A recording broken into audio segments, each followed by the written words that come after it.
Doctor César Nakazaki, ¿por qué hoy día usted está en la otra orilla? Porque aquí la víctima tiene un solo nombre, se llama Lisette Marzano Noguera, una muchacha, doctor Nakazaki, que tenía 33 años, que se estaba preparando para un campeonato de apnea que se iba a dar en mayo en California. He investigado toda su vida, una diseñadora industrial que estaba haciendo un MBA, que tenía muchos sueños y que lamentablemente se cruzó en su camino Adrián Villar y la dejó, doctor Nakazaki, la dejó sin socorro. La ambulancia y la urgencia llegó más de 20 minutos después y ella no logró sobrevivir.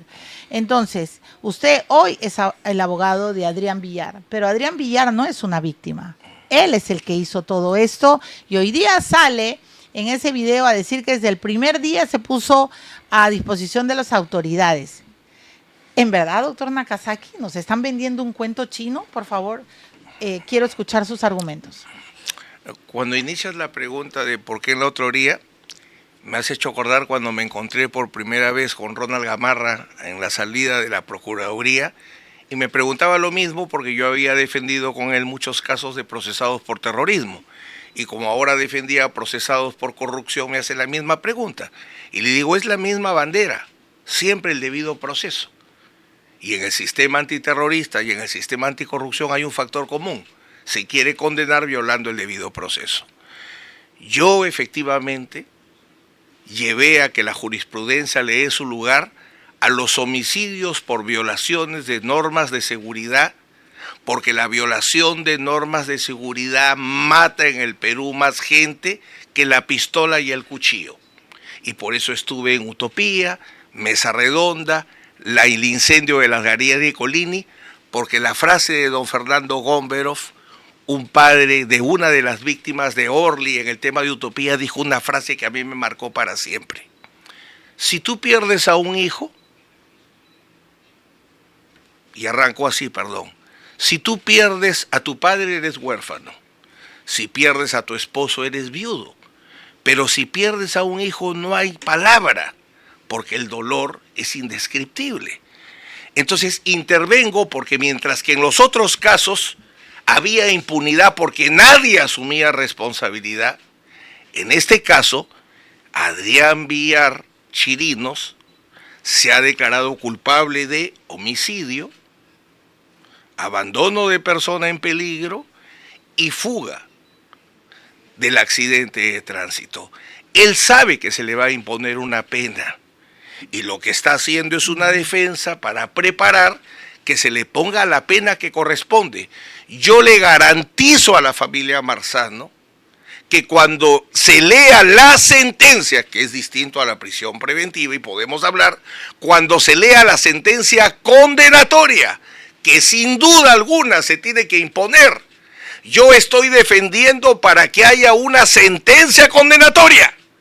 Pero la sentencia condenatoria que dice la ley, cuando pide justicia, su abogado le debe decir, la justicia se alcanza aplicando la ley. Y eso es lo que yo voy a hacer.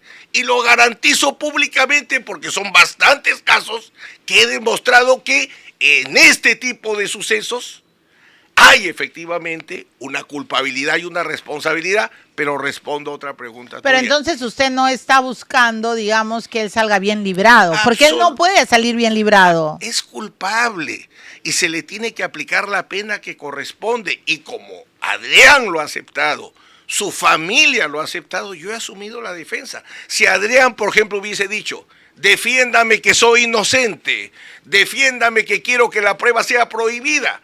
Por eso es cuando el juez preguntó ayer, la ley dice que en la audiencia de prisión solo debe estar el fiscal y el defensor.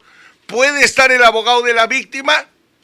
Siendo yo, ahí está la audiencia, siendo yo el abogado de Utopía y habiendo extendido al máximo los derechos de las víctimas, estoy de acuerdo que el señor esté presente y el juez lo reconoció. Entonces no es solo hablar, sino es demostrar. Él lo que ha hecho es preparar su defensa para que se le imponga la pena que corresponde. Y eso es lo que se va a determinar nada más. Bueno, pero entonces ahora permítame hacer preguntas, porque entiendo, doctor Nakazaki, que usted sabe como buen abogado penalista, uno, que él no va a salir bien librado. pero también como abogado experto en procesos penales, quiero que nos explique a todos los peruanos qué es lo que estuvo haciendo él, porque, a ver, yo no soy abogada, pero soy muy curiosa. Y a la primera de Bastos, y ayer Francesca Montenegro lo ha contado en mi programa Sin Rodeos, que su papá le dice, tienes que ir a la comisaría, tienes que poner tu brazo y te tienen que hacer dosaje etílico oficial. O sea, tienes que ir, te van a poner en la carceleta, le dice, le cuenta todo lo que le va a pasar, se prepara y él se va. Sí. Se va porque luego Maricel Linares lo llama al abogado Montenegro y le dice, ya no te necesitamos, ahora tenemos otros abogados. Y ahora él pone un video donde dice, yo me entregué a las autoridades. Él no se entregó a las autoridades. ¿De qué estamos hablando? Lo explico. Hay un delito en la ley antiterrorista que es muy bravo, que se llama colaboración con organizaciones terroristas. Entonces venían los terroristas, tomaban los pueblos, arrodeaban al alcalde, al juez, a la policía, la corrían. La mujer daba de comer del restaurante a todos los terroristas y venían, como tú le has dado de comer, te vas a la cárcel. Porque como no era Micaela Bastidas, se iba a la cárcel. El derecho tiene una regla. El derecho no se ha hecho ni para santos ni para héroes, sino para seres comunes y corrientes. Lo ideal era que ese joven hubiese parado, auxiliado a la víctima y llevado... Obvio. Sí, era lo ideal. Era su deber moral. Sí. Era su deber ético. Pero el miedo, las emociones, hay personas que por celo componen una canción y hay personas que por celo matan. Hay personas que pese al miedo se quedan y ayudan a todos los demás. Y hay personas que por miedo huyen. Entonces, por eso es que él lo que hace es lo siguiente. Todo lo que has referido es, por ejemplo, ese diálogo con el señor Montenegro. El señor Montenegro me he enterado que es un colega abogado, además paisano, de Chiclayo. Pero él no es penalista. Entonces él da un consejo, correcto, da un consejo. ¿Pero es un consejo correcto o no? Sí, vamos y te entras a la comisaría. Pero lo que voy es a lo siguiente. Es un consejo correcto, pero tiene que ir acompañado de, yo voy a la comisaría, me voy a entregar, tengo que preparar mi defensa para hacer y poder determinar las atenuantes. Por ejemplo, este joven tiene toda una historia neurológica de una serie de problemas que expliquen otra cosa que tú has señalado y que has revelado. ¿Por qué se durmió? Porque efectivamente, él se duerme y eso se va a establecer. O sea, Adrián Villar le ha dicho a usted, doctor Nakazaki, que él se queda dormido. Sí, él se queda Pero dormido. ¿cómo se va a quedar dormido si él 4 minutos antes estaba con su enamorada? Porque, o sea, en 4 minutos sí, tú no te quedas ¿qué dormido. Sucede? Él venía de varios días de procesos de fiebres, de diarreas. Él ingresa a la clínica San Felipe. Y en la clínica San Felipe, no en la clínica Tres Palitos. Ingresa a la clínica San Felipe y lo atienden. Tiene un diagnóstico, tiene un tratamiento. Su hermana menor también había estado enferma. Entonces era un chico que venía de varios días de estar enfermo. Pero ingresa a la clínica San Felipe, ¿antes o ese día? Después del accidente. Ya, pero él dice, después del accidente, correcto. Pero él dice que estuvo en estado de shock. Ya, pero una persona que está en estado de shock, doctor Nakazaki, no está en un parque 3 horas después de un crimen. Pero esa es otra pregunta interesante. Me haces acordar a José Domingo Pérez que decía, Pedro Pablo Kuczynski no está enfermo porque recibe a gente. Hay que ver qué tipo de enfermedad. No dice que está en coma, dice que tiene hipertensión. Lo que este chico ha tenido es un trastorno que surge del miedo, que lo que afecta son las emociones, no la conciencia. O sea, usted me está diciendo que Adrián Villar estaba con miedo y que por eso huye, que estaba en pánico. Pero ¿qué hace? Evidentemente, la huida es evidentemente por un tema de miedo. Eso es delito sin duda. Pero lo que hay es, por eso quiero ir explicando la secuencia. Pero una persona que está en pánico no regresa a la escena de los hechos, al lugar de los hechos. O sea, por favor. Discúlpeme, doctor Nakazaki, que me empiezan las preguntas como una catarata, porque Francesca Montenegro ha dicho que él le cuenta que va a su casa, se cambia la ropa y regresa en bicicleta. Una persona que está aterrorizada, que acaba de atropellar a alguien, porque él dice primero es un scooter, un árbol, no sé qué, quiero que usted hoy día nos cuente qué le dice a Adrián, se paraliza, o sea, el miedo. Si estás en estado de shock, lo primero que haces es llamar a tu papá, a tu mamá, no te mueves, no vas pues en bicicleta o no regresas al lugar de los hechos. Por favor, explíqueme. ¿Cómo no? Esto está demostrado por la ciencia. El miedo tiene muchas formas de reacción. Algunas personas las paraliza, como tú señalas. Otros piensan que no pasó lo que sucedió. No entienden bien lo que ha sucedido. No son conscientes en ese momento de lo que ha pasado y quieren ver si eso es realidad o es mentira. En esa mente, como reacciona en ese momento, quisiera que todo sea mentira.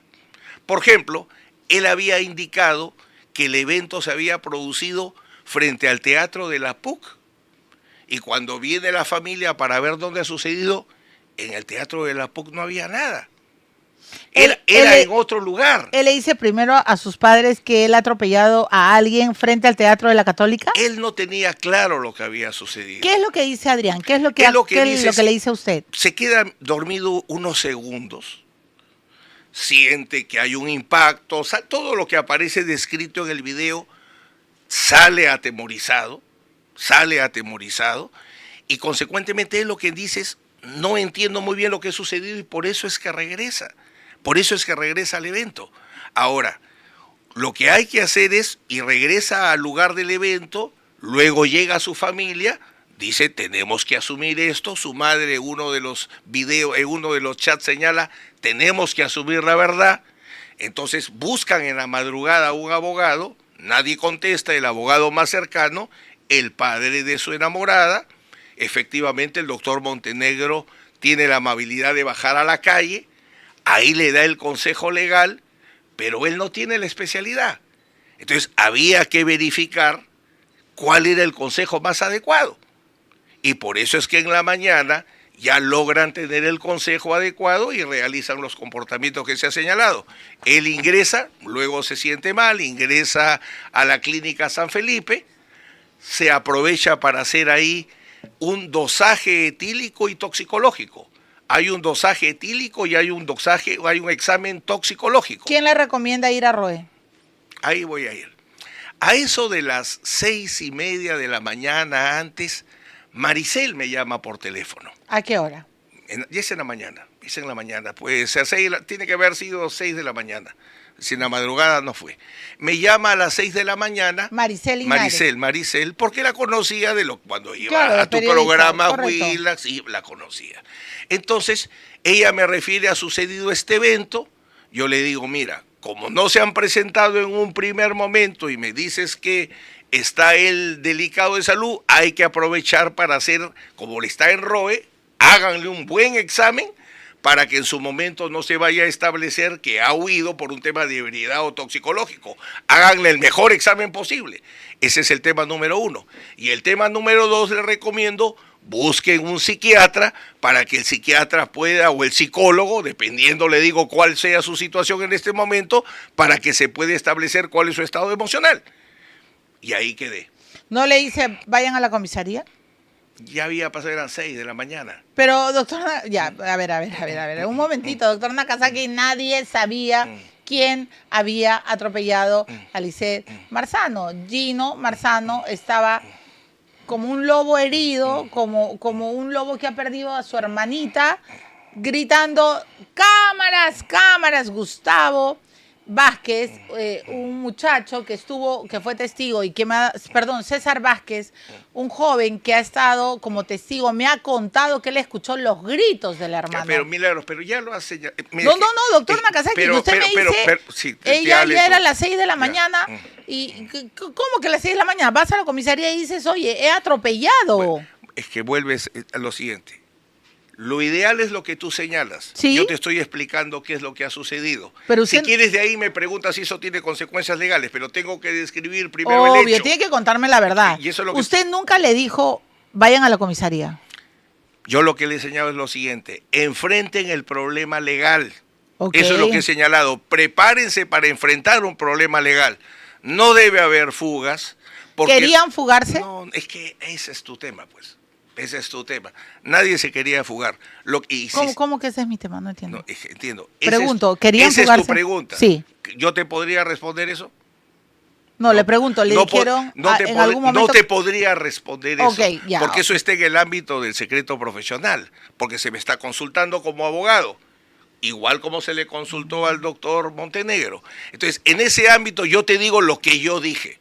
Correcto. Eso te puedo señalar. Pero, doctor Nakazaki, entiendo, no pero me en el dejas ámbito... terminar. Pues sí, dale. No, discúlpeme, doctor. No, de ninguna manera quiero escucharlo bien, pero en el ámbito... Yo entiendo además que usted tiene reserva profesional. Que sea el tiempo. Y así, Le voy a dar todo el tiempo, doctor. Milagros. Le voy a dar todo el tiempo. Sigue haciendo tu reflexión. En el terreno de la reserva profesional, usted ya sé que no me va a contar ciertas cosas, pero no descarta que ellos querían fugarse. Yo te voy a contar lo que yo aconsejé. Ok. No te voy a comentar lo que se dijo. A mí me llama Maricel, me plantea que se trata de el hijo de su esposo, le señalo el difícil problema que ella enfrenta en ese momento, porque también me señala que ella aparecía como dueña del vehículo, la comprendí perfectamente porque estaba la situación de ella versus el hijo de su pareja, di la explicación que tenía que dar en ese momento, y si me dicen que hay un chico que se siente mal de salud, entonces si va a haber un tratamiento médico, aprovechen, les digo, porque ya había pasado post. Yo no les dije no se presente. Yo no estoy con él en el momento del accidente. Correcto. Yo respondo qué puedo señalar a las 6 de la mañana. Asuman su responsabilidad legal. Una fuga no sirve para nada. Siempre la solución debe ser legal. Y si la realidad es esta, sáquense los mejores exámenes toxicológicos con el mayor rigor científico, si es que dicen que no ha tomado nada, que no hay drogas, entonces demuéstrenlo, y además que un psiquiatra o un psicólogo recoja, porque evidentemente toda persona frente a un tema emocional reacciona de determinada manera. Y terminé mi consejo en ese momento porque no asumí la defensa. Correcto. Entonces, lo que usted nos está diciendo hoy día es que la llamada, en efecto, de Maricel Linares es muchas horas después del evento, que a usted no le hacen la consulta cuando esto ocurre, y que en todo momento le dice tienen que enfrentar. Totalmente. Legalmente, y ya. Totalmente. Pero entonces ahora retrocedo. La fuga es una posibilidad cuando no hay solución legal. Porque también como abogado tengo que entender que es humano que si a una persona le dices no tengo ninguna salida legal, esa persona en libertad decide o se va a la cárcel, tipo Vladimir Cerrón, o lo enfrenta de otra manera. Esa es decisión de la persona, porque el pellejo es de la persona. Ingresar a la cárcel. Yo he llevado universitarios a la cárcel, Milagros. No si lo merecen o no, sino que una vez que estás en ese infierno, es terrible. Entonces hay que tener pues cierta entereza, hay que estar lo suficientemente fuerte, la familia preparada. Yo he visto señoras que se han infartado mientras que su hijo se lo llevan al penal. Todo eso cubre un penalista. Por eso es que acá hay varios dramas. Yo sé que lo único que interesa es ver un drama, pero drama es todo el que sufre. Con razón o sin razón, pero sufres. Entonces un penalista cubre todos esos aspectos. Por ejemplo, te vas a entregar. ¿Con quién vives? Con mi mamá. Y mi mamá está enferma y nadie la puede atender. ¡Ah, vamos de todas maneras! Tengo que cubrir todo, pues, amiga. Dependiendo de cada realidad. Ok, doctor, entiendo además que la cárcel es el infierno. Entiendo, en el Perú... en cualquier lugar, doctor Nakazaki, pero además entiendo que este muchacho obviamente acaba de cortar todos sus proyectos, ya todo lo que usted, yo y todo lo que el Perú puede entender. Pero los dos de la misma universidad, paradójicamente, ¿no? Una que ya había concluido, el otro estudiando, Lisset los había dos hecho un deportistas, MBA, sí. Una buceadora, pero, el otro de la selección pero usted de comprenderá básquet el de la dolor, Pacífico, y usted lo ha dicho, de saliendo del saque, le ha prometido a la familia que va a haber la pena que corresponde, okay, sin porque duda ella está alguna. muerta y ya no hay retorno, como bien lo ha dicho en su video este muchacho. Pero un segundo quiero retroceder sobre sus pasos. Sí. Usted me ha dicho, el miedo te provoca varias reacciones, te paralizas, ¿no? O huyes. Negación de la realidad. Ya, negación de la realidad. Pero a eso quería llegar. Él le dice, él es consciente de que él ha atropellado a una persona, a una mujer.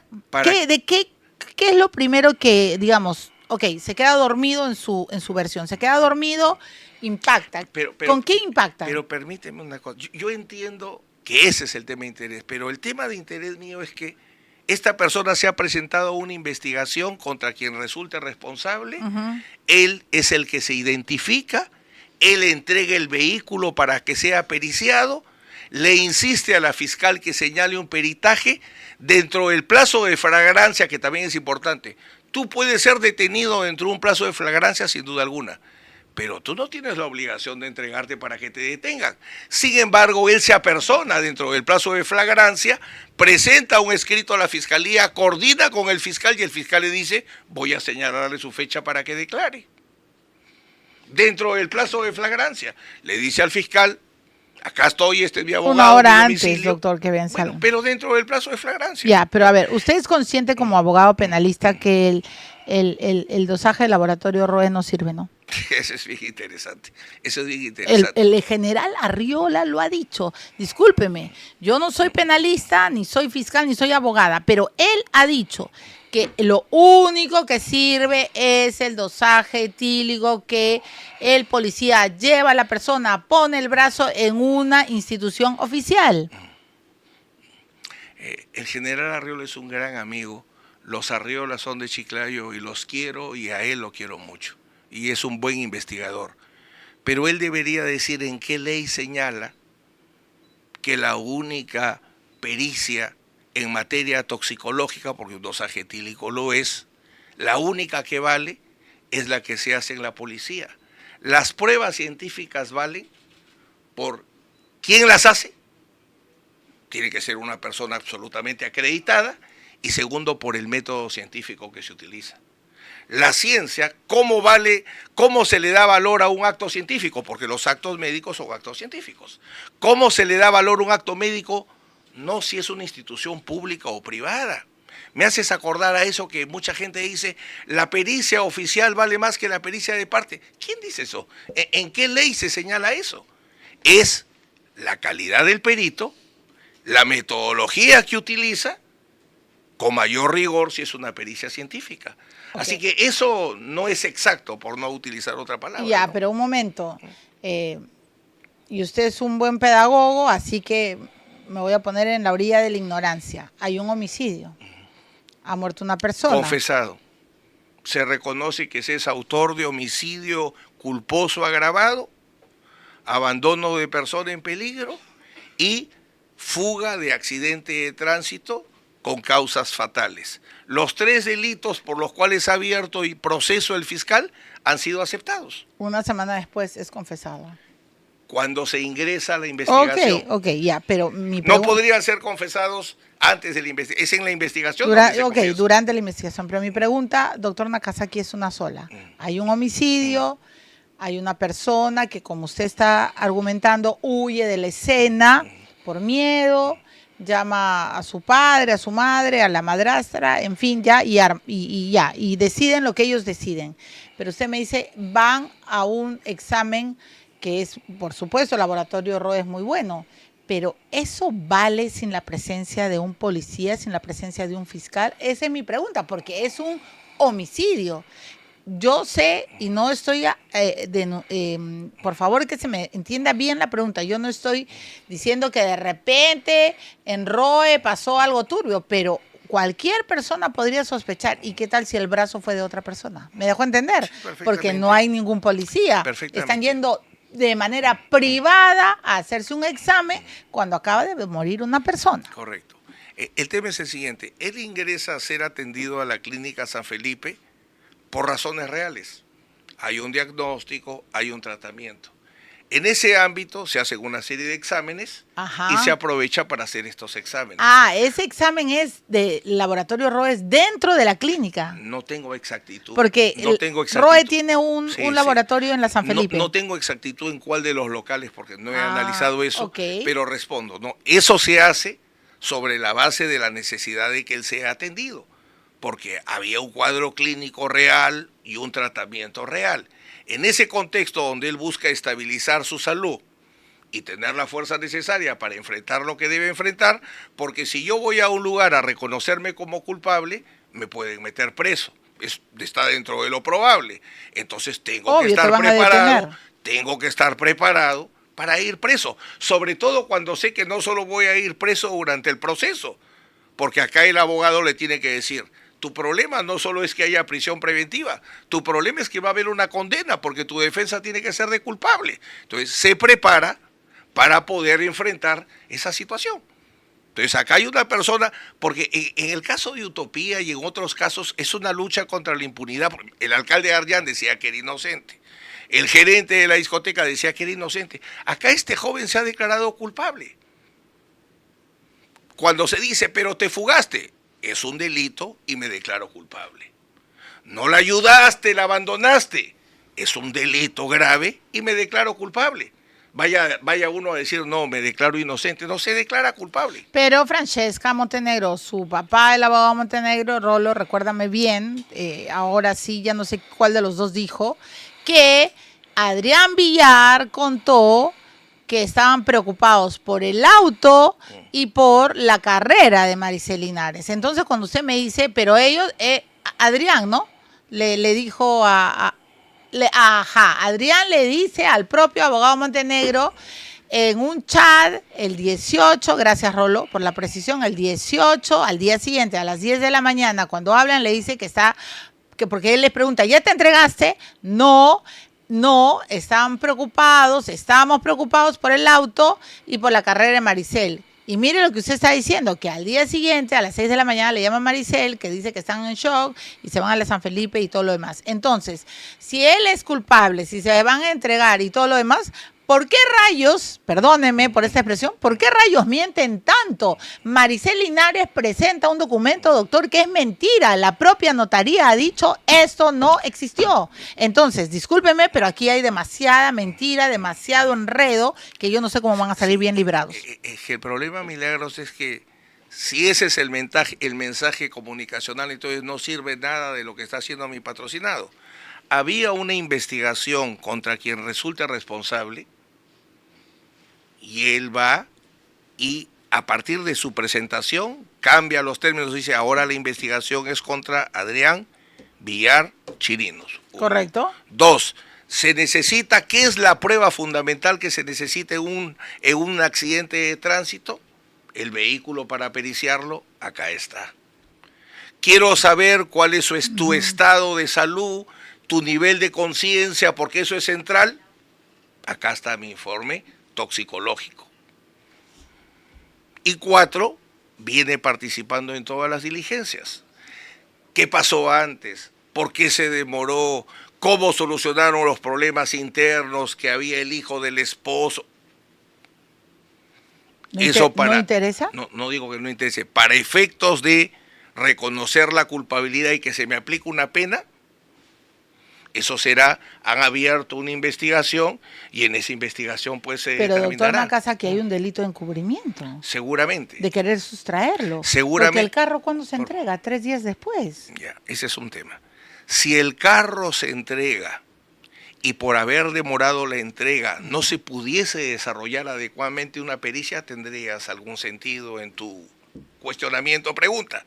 Pero si el carro se ha entregado y no se ha establecido que haya habido ningún problema para desarrollar los estudios del carro, entonces, ¿cuál es el reclamo? Doctor Nakazaki. A ver, sí. Usted es bravo. ¿Eh? A ver, ¿por qué? Todo a destiempo, ¿no? O sea, hay un... Pero ¿destiempo para quién? ¿Destiempo para que se realicen los actos de investigación o destiempo para tu estándar de cómo debe reaccionar una persona en ese escenario? Destiempo para los estándares que usted me ha enseñado durante tantas entrevistas. Sí, un segundo, por favor. Dale. Porque hoy está bien, además está abriendo una franca discusión y un debate sobre debidos procesos. Y yo lo que estoy haciendo es tratar de entender sus argumentos. Por eso le digo, usted es además hace pedagogía. Destiempo para lo que usted me ha dicho en otras entrevistas. O sea, un carro que se entrega 3 días después, ¿puede o no haber sido manipulado? Ya. ¿Puede? Sí, pero permíteme. Una cosa es el peligro procesal.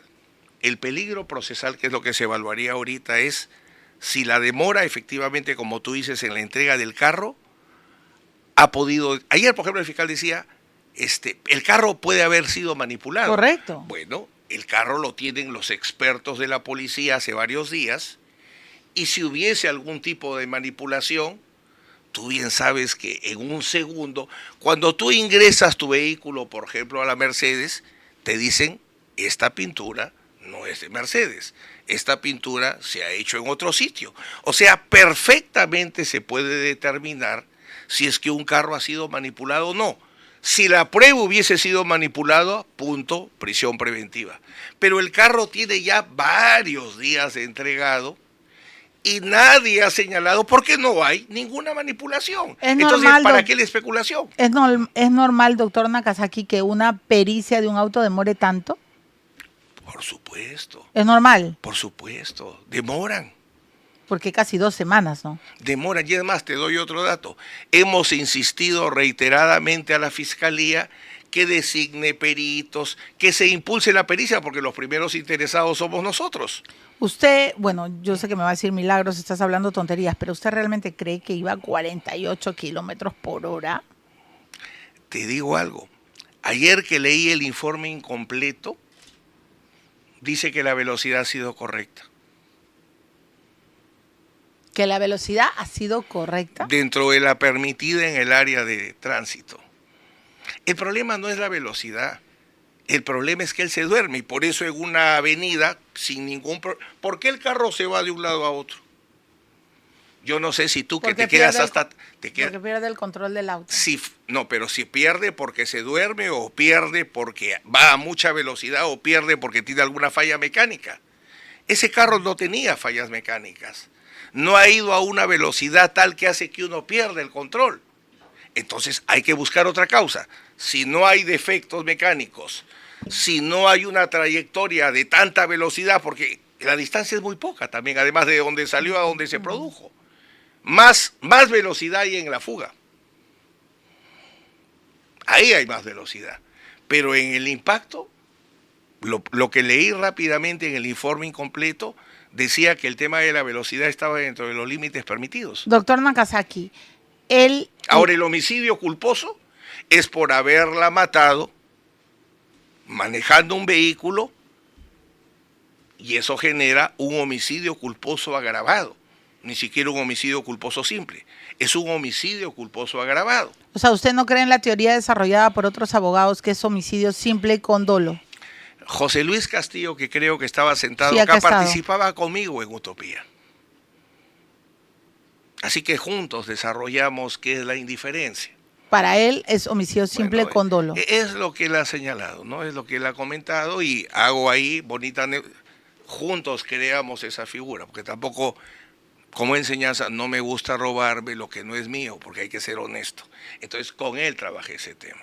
¿Por qué él salió de ese caso? Los papás de Utopía pueden señalarlo. Pero lo cierto es que no se dan las mismas condiciones. Con la autoridad moral, porque ¿cómo es la vida? En ese tiempo la Fiscalía me luchaba férreamente que era culposo. Férreamente me decían que es culposo. ¿Usted hoy día férreamente me dice que es homicidio culposo y no simple? Sin duda alguna.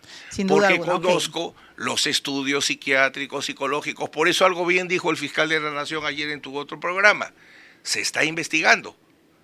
¿Tiene que haber una pena? Sí. La pena que corresponde, sí. Pero hay que hacer los estudios para determinar cuál es la pena que corresponde. Uno de esos estudios es el que estamos haciendo en materia psicológica psiquiátrica. Ok, doctor Nakazaki, preguntas cortas para respuestas cortas, sí, por favor. Sí, se puede, por cierto. Tú sabes, depende. Pero bueno, estoy tratando de entender bien eso. Dale. Están preocupados, saben lo que han hecho, se van a entregar, pero resulta que Maricel Linares falsifica documentos. Según la notaría, eso no obra en su registro. ¿Este documento, doctor, ha sido falsificado? La donación del auto de Maricel a Adrián Villar. No lo sé porque yo no he hecho ese documento. ¿Le ha preguntado a Adrián Villar? No, porque no es relevante para mi caso Okay. Si el carro era de él o no. Okay. Sino por qué mató a la joven, qué delitos ha cometido y cuál es su pena. Entiendo. Ahora le hago la pregunta como penalista. Ahora, el notario es mi amigo y ha sido mi patrocinado muchos años y es un hombre muy correcto. Así que lo que ha dicho el notario yo no tengo por qué dudar en modo alguno. Eso ¿Cómo puedo compromete contribuir. esto a Maricel Linares? Prefiero no opinar. ¿Por qué? Porque es pareja del padre de mi patrocinado.